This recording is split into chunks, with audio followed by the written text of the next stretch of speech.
Good morning. നമ്മുടെ balcony garden എന്താ ഇങ്ങനെ ഞാൻ സെറ്റാക്കിയേക്കുന്നത്. നേരത്തെ ഇത് പൊടിയെല്ലാം പിടിച്ച് അഴുക്കായി കിടക്കുമായിരുന്നു. ഇപ്പം ഞാൻ ഇതിനെ പൊടിയെല്ലാം തട്ടി കുളിപ്പിച്ച് നല്ല മിടുക്കന്മാരാക്കിയിട്ടുണ്ട്. കുറച്ച് പ്ലാന്റ്സ് വാങ്ങിച്ചിട്ടുണ്ട്. നമ്മൾ ശംഖുപുഷ്പവും പിന്നെ സ്വീറ്റ് പൊട്ടാറ്റോ വൈൻ.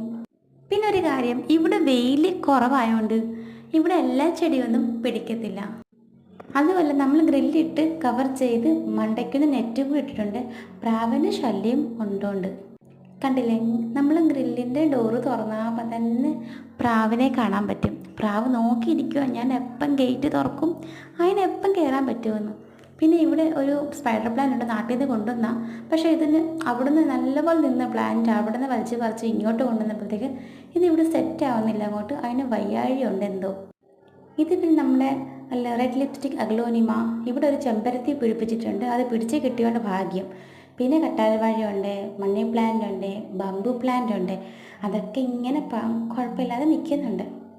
അതെല്ലാം നമുക്ക് പിടിച്ച് കിട്ടിയിട്ടുണ്ട്. പക്ഷേ ഫ്ലാറ്റിൽ എല്ലാ ചെടികളൊന്നും പിടിക്കാൻ പാടാണ്.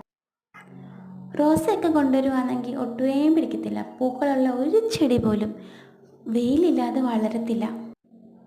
അതുകൊണ്ട് നമുക്ക് ഇത്രയൊക്കെ മതി. കാണാനൊരു ഭംഗി. ചെടി ഭ്രാന്തമുള്ളവർക്ക് ചെടികൾ വേണ്ടേ? അപ്പം കുറച്ച് ചെടികൾ സെറ്റാക്കിയിട്ടുണ്ട്. കാരണം എനിക്കാണെങ്കിൽ ചെടിയില്ലാതെ പറ്റത്തില്ല. അതുകൊണ്ടാണ് ഞാൻ കുറച്ച് ചെടികൾ അഡ്ജസ്റ്റ് ചെയ്ത് വെച്ചേക്കുന്നത്. ഞാൻ പോകുമ്പോഴത്തേക്ക് ഇതും പോവും. ഇത് അകത്തുനിന്ന് നമ്മൾ നോക്കുമ്പം ഇങ്ങനെ ആയിരിക്കും ലുക്ക്. നല്ല ക്ലിയർ ആയിട്ടുണ്ട്. പിന്നെ ഒരു ചാക്ക് നിറച്ച് ഞാൻ മണ്ണ് വെച്ചിട്ടുണ്ട്. എപ്പോഴെങ്കിലും ആവശ്യം വരുമ്പോൾ എടുത്ത് വെക്കാമല്ലോ. അപ്പോൾ ആ ഫ്ലാറ്റിലൊക്കെ ഇങ്ങനെയൊക്കെ ചെടികൾ വളർത്താൻ പറ്റത്തുള്ളൂ. നാട്ടിലൊക്കെ ആണെങ്കിൽ തറയിലും മുറ്റത്തൊക്കെ ഇഷ്ടംപോലെ ചെടികൾ വളർത്താൻ പറ്റും. നല്ല വെയിലും വെളിച്ചമൊക്കെ ഉള്ളതല്ലേ. അപ്പം ഇവിടെ ഇത്രയും പറ്റത്തുള്ളൂ. അപ്പം വീഡിയോ ഇഷ്ടപ്പെട്ടെങ്കിൽ ലൈക്കും കമൻറ്റും സബ്സ്ക്രൈബും ചെയ്യണം, മറക്കരുത്. Thank you. സപ്പോർട്ട് ചെയ്യണം. Okay, bye. അടുത്ത വീഡിയോകളൊക്കെ പിന്നെ കാണാം.